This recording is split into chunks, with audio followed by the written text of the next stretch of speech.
luckily, everybody here I know in some form, and yet you still showed up, which is just amazing. Been a long time that I've been in the media business, and 30-something years, mostly television. Most of you guys know me as an old radio guy in that way that most people stereotype old radio guys. Really more of a multimedia approach to life, very heavy on the internet and stuff like that. Some of you guys know that. But, so I always saw radio as old school. I had no desire until recently to jump into a traditional media situation because I was starting internet stuff. You know, there's no way to do this without saying some of the things that Julie and I have done. I guess one of the things I'm credited with is the first interactive television newscast in the world. That was what you see now every day. People saying, choose this or choose that. You'd like to see this news story, press this button, do that, American Idol, all that stuff. We were the first ones who did that in television. We did it in Television News Live out of Little South Bend, Indiana. And what it was that people could literally choose the news segments live during the show by calling an 800 number.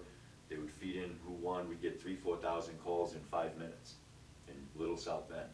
They'd feed it into my ear. The person behind the scenes would play the right tape, that kind of thing. So I've been obsessed with new media since it was brand new. I had a laptop as an anchor back in the day when, you know, I looked more like that than this. And I had a laptop next to me in 1993 taking people's emails. So, you know, we're high tech. There's nothing old-fashioned about the way Julie and I are approaching this. So, but what we finally came to a conclusion is that you have more credibility.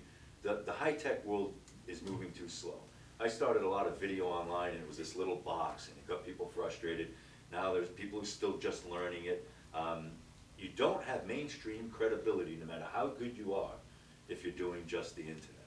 And we've done some nice internet stuff, and some of you guys have seen it on here, full-blown television station quality stuff. But people still go, oh, I can't get that on my radio? You know, we're done with that stigma.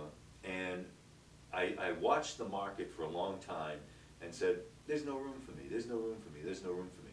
Now, there's room for me. And I think now there's room for truth in the sense that, with all due respect to the truth, in respect that people have finally seen through partisan politics to a level where they'll be accepting of the truth, the real truth, not one side's perception of the truth.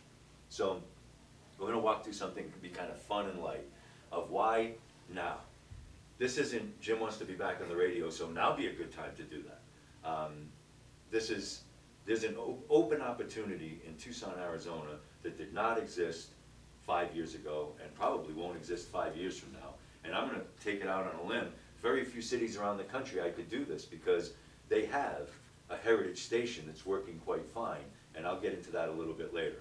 We don't now. A lot of you guys and people who will see us down the line will understand what's missing after we fill the void, and I don't think they're going to see it now. So back in 2007, probably about the time that Wayne Hogue was writing to me about putting a flagpole with our United States flag on it, people were giving him grief, was when I was at KNST. We were a dominant heritage station at the time, and that word you're going to hear a few times. Back in 2007, there were 6 talk stations, and this is not including sports, 6. I was one of them, and I was dominant mostly because I led into Rush Limbaugh, and Rush Limbaugh's Rush Limbaugh. And this was the station that everybody turned to. It was AM, you guys know KNST. The Source was another station. They were pretty good. I would love to play you a tape someday, Julie. They were using Mike Rapp. I don't know if anybody knows the name Mike Rapp. Mike was KNST before Dave Schuyler and before me. Mike was there 5 years. Kind of a mellow guy, but he could get away with it back then because you weren't into the screaming, we hate everybody talk radio back then. And this isn't that long ago. So Mike did his thing. He had a booming voice guy doing news, had a very credible female along with them. They had a pretty good product on there, and they were on for a while. The Jolt was there. The Jolt is what most people here would call left-leaning talk radio. And they had guys like John C. Scott and some of the old-timers that you might know their names on it. And they got decent ratings because they were the traditional left-leaning. Obviously, in my opinion, not everybody agrees. I think NPR is very left-leaning, but they were the traditional station that leans left. so that there was some sort of a balance. NPR always did very, very well in the ratings.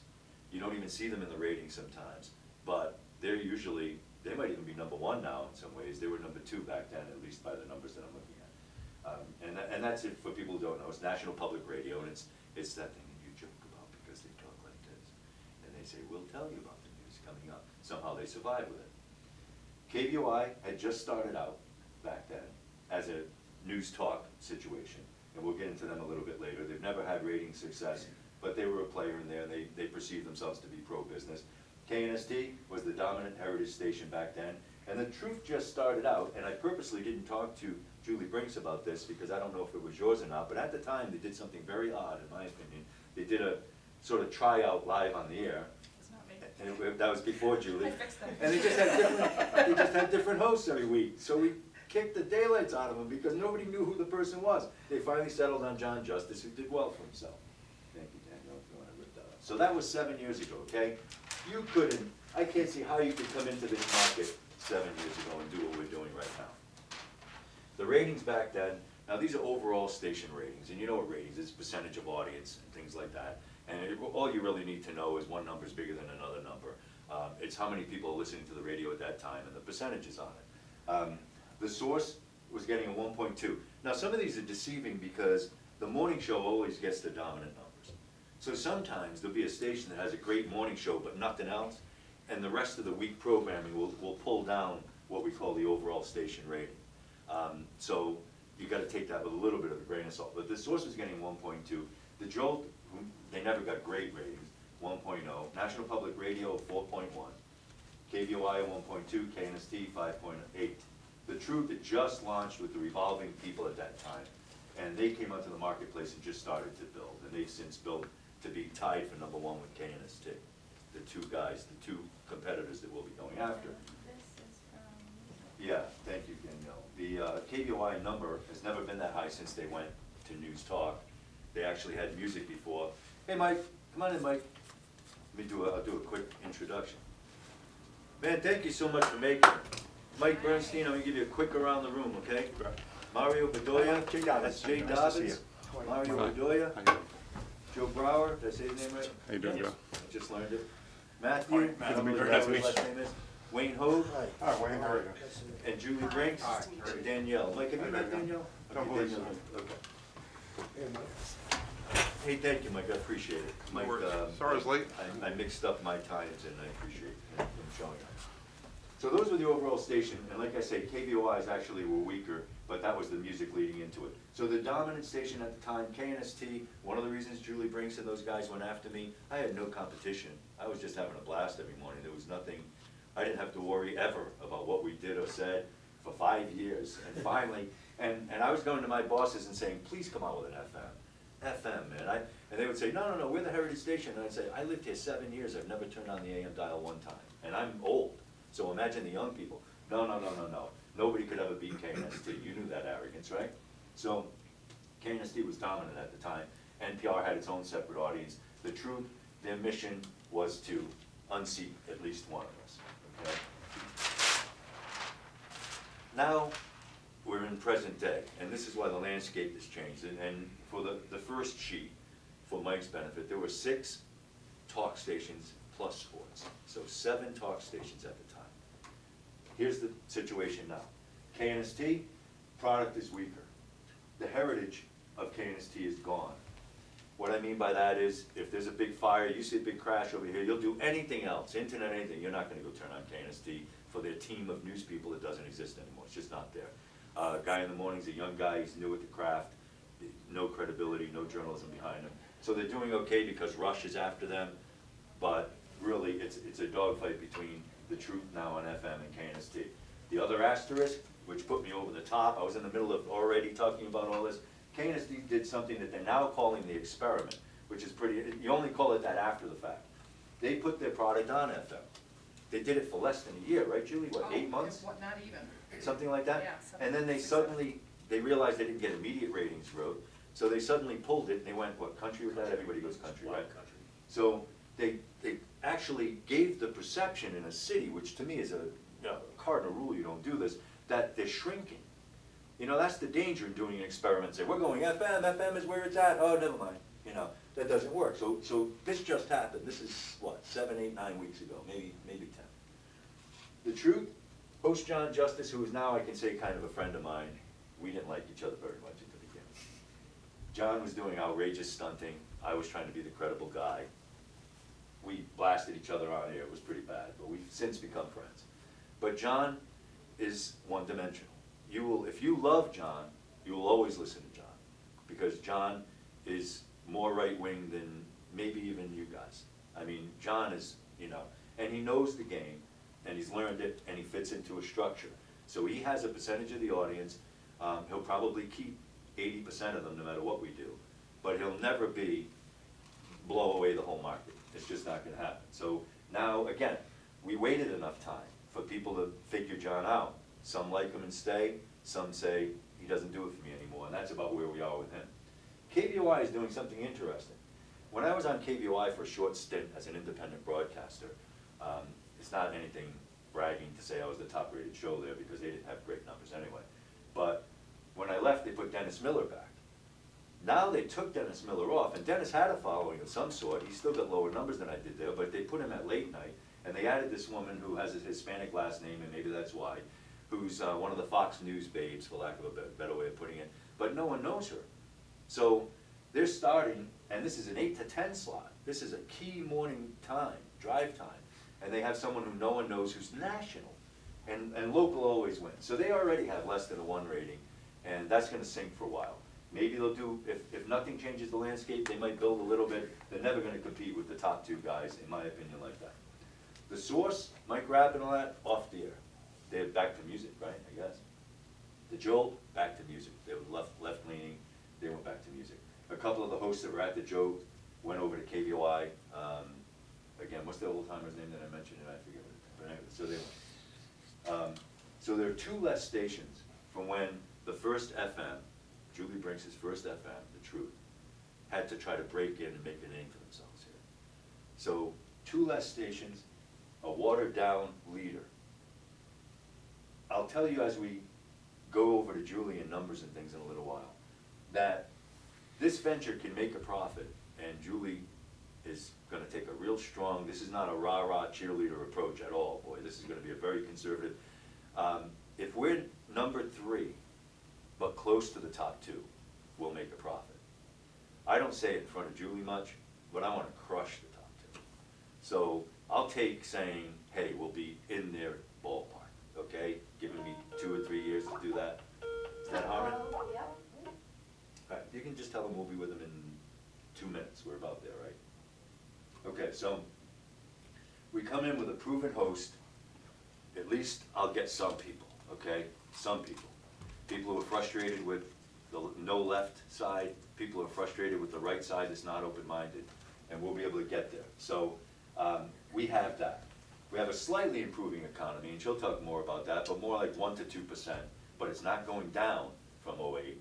So even if you say there's no improving economy, it's not gonna be a worse economy. And we're against, in my opinion anyway, weaker competitors. We're almost done. These are easy. The next heritage station, and this is a good point. There is no, hey Harmon, we'll be with you in a minute, man. There is no heritage station. There are no, you guys, and especially the younger people, have learned, thank you Danielle, have learned to basically just go find what you want on the internet. Because you don't have a trusted person. Many, many cities, Boston and Denver and places like that, they have a guy, he's usually 50 to 70 years old, and he's the guy. Whether you like him, hate him, whatever, you know if something big happens, he's gonna interview the governor and the police chief and the people in the city and all that, and you can trust him. Even if you never listen to that station, when something hits, you can go there. So we say we're bringing journalism to talk radio. We're not saying we're gonna have a big news team, and at the top of the hour, you're gonna have 2 or 3 people that are 20 years old, with all due respect, that don't know Tucson, trying to read the news. We're gonna have journalists on the air that can expand on whatever's happening and do it to an extent that, with all due respect, television can't do. And I know television very well. Television can't do it, the internet can do it, but traditional media, this will be the only place. And we'll establish that in 2 months. This isn't something that's gonna take 10 years to do. Journalism has to come into it. We had bring journalism back to talk radio, then we realized it might never have been there. You know, there are some places, but maybe not in this town, okay? The last one, everybody in this room, whether you're familiar with broadcasting or not, knows local wins. I have never seen national, maybe a show here, like a Rush Limbaugh or something like that. Overall product, the more local you are, the more you're gonna win, period. Now, you can't just do local, and I'm gonna be blunt and arrogant about this. I'm not gonna do the Board of Education meeting. I'd rather be shot down right now by one of you carrying people. There's no way I'm gonna do that, okay? So, because that's not, it's all about appealing to the largest audience, right? Well, the 5 people on the Board of Education and their families might watch it, or the person whose kid got in a fight over the book, the math book. Other than that, no one's gonna watch it. City Council, a little larger, but still that same little world. So what do you mean by local? I mean stuff that affects people in Arizona, and stuff that affects people on a human interest level, even if it happens elsewhere. If you're a journalist and you've done this for many years, what you do is you pull the big story, and then you bring it to the local audience, and you say, well, how is this gonna affect you? All right, you know, the Boston thing happened. All right, well, there's a tour to Tucson here. Where's security set up at Tour de Tucson? What's happening here and all that? Now it's a local story, but it's a national story. So you get the people who watch Drudge and NPR and all those things on a national level, but you do it in a masterful way that they teach in television news to tie in the big stories to your local community. And then if you want to get something that's tied in with the heart, you don't even need geography for that. In other words, if a mother loses her child, then we bring it here, and we can get a counselor or someone here in Tucson or whatever to talk about what's it like in that kind of a situation. Now it's a local story, it didn't even happen here. So how do we do local? We have people, and a couple of them are in the room right now, who know this town. Jay Dobbins is a special agent with the ATF. Matthew has years behind him in big city radio, but years right here at Clear Channel in Tucson. These are people who know this community. And there are more people out there. Former news director Ed Kagan and I are talking about him bumping my show so that we have, counting Rascal and people like that, some 8 hours of local people to start your day. No one's close. No one's close. That's what they want to hear. People want local. Do you need a traffic thing going? Here's how traffic in this town goes. Hey, traffic looks pretty clear. This traffic report is brought to you by John Smith. John Smith, will you get all your things? It's a 20-minute thing on the commercial and a second of nonsense traffic that nobody even went out and looked at. Why do we need to worry about traffic and stuff like that? We don't. We have all the local people on the air. They'll just be telling you right while they're doing the show. It'll be like radio was for a million years before corporations ruined it. No disrespect to corporations. This is the big one. This is the big one. I know at least 2 of you guys in this room have asked that, okay? Harmon, I'm so sorry, man. We'll be right with you, okay? Isn't honest, straight talk boring? You guys know media. You gotta get people mad. You need ratings. You need to get people to slam on it. Oh, I can do that right in this room if I wanted to. I mean, you know why people don't do it? It's hard. And let me give you television news as an example. Why do they start off with the car crash? You don't care. Did you know that guy that was in the car crash? I mean, let's be honest about it. You see it in bigger cities. You've all been in bigger cities. Car crash on here, you know, or like the chases in California. Do you really, you know? Why do they do it? Because you can just throw the camera up and there's your story. You don't need to do any legwork, any research. You don't have to meet face to face with anybody. You don't have to track down people on the phone. You don't have to check facts. You don't have to do anything. It's harder. And another thing I like to use as an example, comedians who use the F word nonstop. Why do they do it? They need the shock value. They need to get your blood boiling. You look at somebody like Bill Cosby. How come he never did it? Because he's good. You know? You got to be darn funny if you're not going to use a gimmick. You have to be one heck of a journalist, and you have to be an interesting person with life experience, and our host will be that if you're going to do it the hard way. Somebody like Matthew, he's a former U.S. Marine. Somebody like Jay Dobbins, he's a special agent. These people know life, they know this community, and they're interesting. Okay, except Matthew. But, you know, seriously, I mean, these people can engage a room. There's no, you know, science to it. If the person we used to teach TV anchors, if you can be the center of attention and have people like watching you when you tell a story in a room, you can be a TV anchor, done. There's no, you don't need formulas, you don't need anything. You know, I don't know what I like about that guy, I just like watching him. I just like listening to him. And the anchors will win every time. You could have the best behind the scenes writers in the world, it won't matter. If you don't like watching that anchor, you're not watching that newscast. So that's what's different, okay? So we're gonna have people who are interesting like that. It's harder.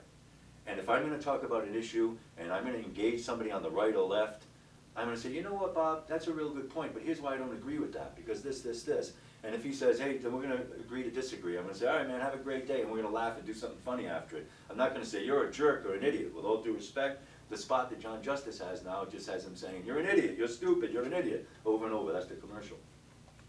I'd rather be out of the business than do a commercial like that. That's not what we're gonna do. The hole is there now for people who are tired of that. And you can still be right-wing or left-wing or whatever you wanna be, but you're gonna have people like us to contend with who are gonna say, you're wrong there, dude, and here's the data. So, you know, I don't like Obama either, but he didn't burn the flag in college like your email that you sent me did, because I researched it and he didn't.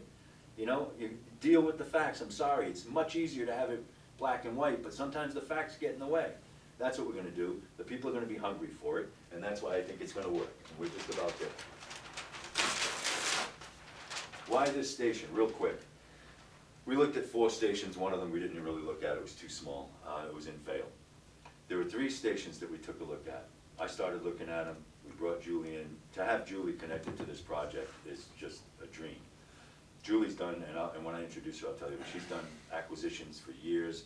She's not just a corporate person. She has equity in TV stations. She knows this process, and she knows money, she knows numbers, and return on investment, and the whole thing. And she's so conservative that she drives me crazy. But that's because everybody in this world wants to be like, we can do it, we're gonna get ratings like this. No, she won't even let me talk like that. So we'll get to that in a little while. And she won't, because she doesn't. But she felt strongly. We looked at, in my world, and Julie's is a little different, but I'm gonna give mine and she can give hers. I'd be happy with the AM or the FM in this situation. We looked at an AM, and some of you guys know this, with a giant signal. Downside of the AM, a lot of people will never listen to AM.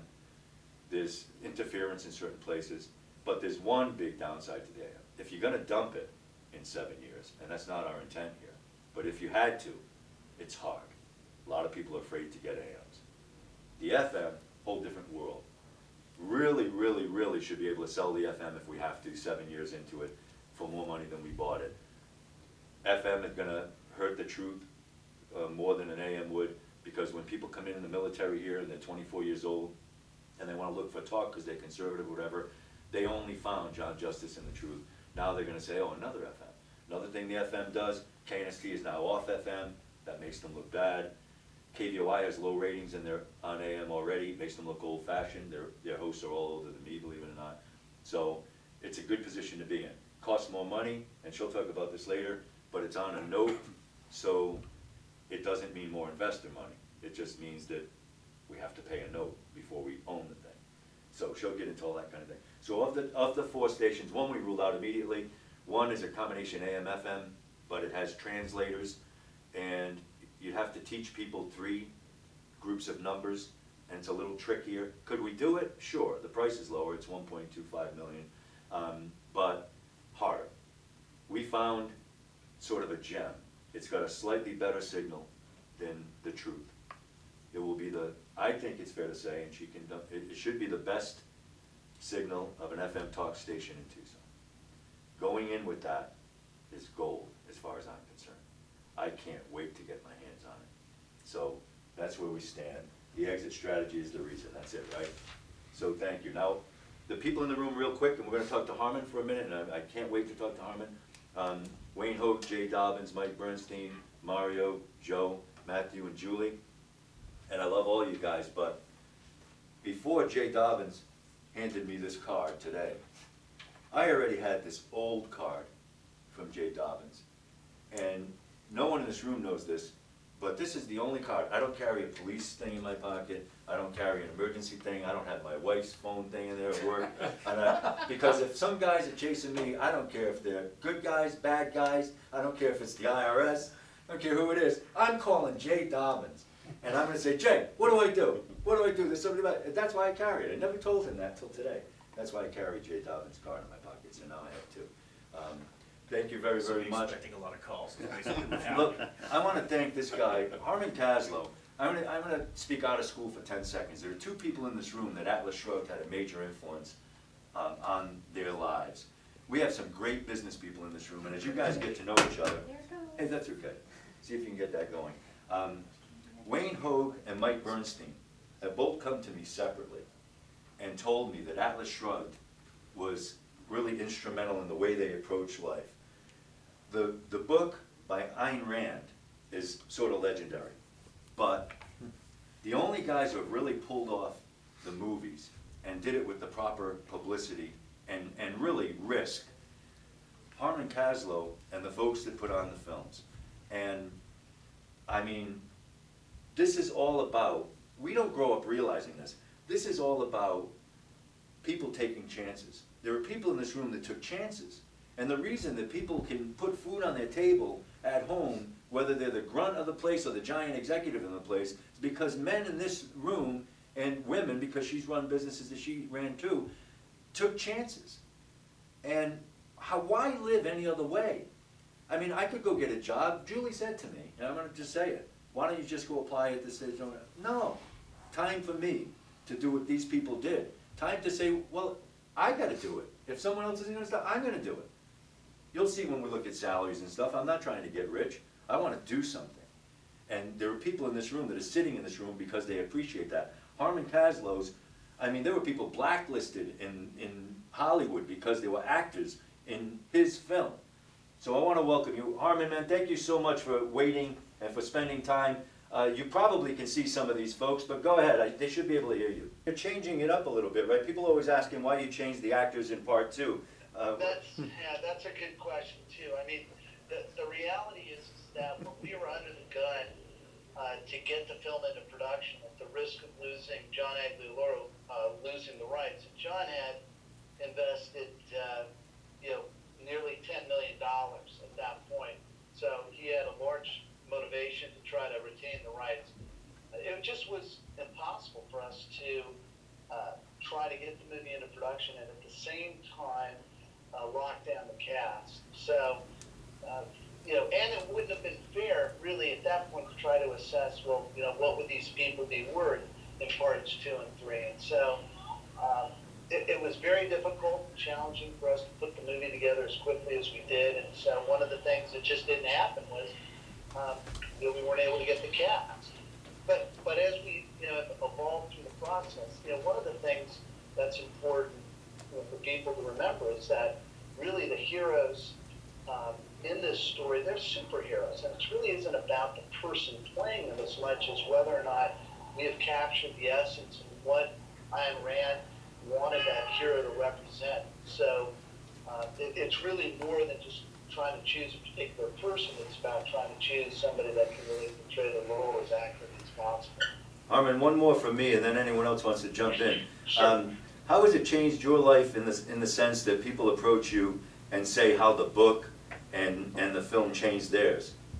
Well, it's been a really, I came into the project in 2010, and, the world has really changed dramatically during that period of time. We've really seen the effects of a lot of the sort of social collectivist policies in Europe and what's happened in a number of countries there. We've seen our own country really begin to accentuate the fact that our politicians in power today have made capitalism such a dirty word. And, there's this grassroots movement out there of very vocal people who are very passionate, patriotic, love liberty, and they come up and they're so incredibly supportive of what we're doing. And there's a huge audience of these people out there, and just nobody, especially Hollywood, especially mainstream media, I mean, they don't give any regard to this population. So the fact that we're making something with this type of message, free markets, limited government, is so appealing to them that they come and really thank us for the work that we're doing. Harmon, there's one guy in here with a John Galt hat, and Wayne you've talked to before. I don't know, can you see Wayne? I don't know how much you can see. I can see, if he waves up, I see two guys. There he is. I can see his head. He's got his John Galt hat. People here. He's in shorts today. There you go. There you go. There are people here who waited a long time to see this film. Do you get stopped on the street, unlike the first version where people probably yelled at you for one thing or another? Do people now stop you and say, thank you for just doing this? Because, oh my gosh, yeah. we get a lot of support, from people. Again, it's just one of these things that a lot of people who read the book, it changes their life. And any opportunity that comes up for them to try to share the meaningfulness of this story with either the family, friends, neighbor, or stranger, they do. And really the films are just a means of kind of introducing them to the story and hopefully piquing their interest in wanting to pick up the book and read it. Harmon, a couple of questions from the gang, okay? Sure. Okay, Harmon, not so much a question, but oftentimes, and I wear this hat sort of religiously, and when I go to a restaurant, I set it on the table. And I'd say probably a third of the time, somebody comes up to me, makes a comment of some, generally a very positive comment, but talk about motivated, and you alluded to it. It's just, there's a good number of people out there, obviously, I'm just affirming what you're saying, that are truly motivated by this. So I'm sure if you can do number 3, when are you planning to do 3? That's a good question. So we're going to go into production, physical production in September. So the film will be finished in February, March. We're going to do some showcases around the country and then be in theaters by August of 2014. Okay, and who are the stars going to be? Or do you know? That was the IRS. Nice. Hey, we'll only keep you a couple of minutes. Wayne was asking any names we might know who are playing roles in this film. Well, actually there are a number of Hollywood stars that have openly embraced Atlas Shrugged and Ayn Rand, and so we're reaching out to those.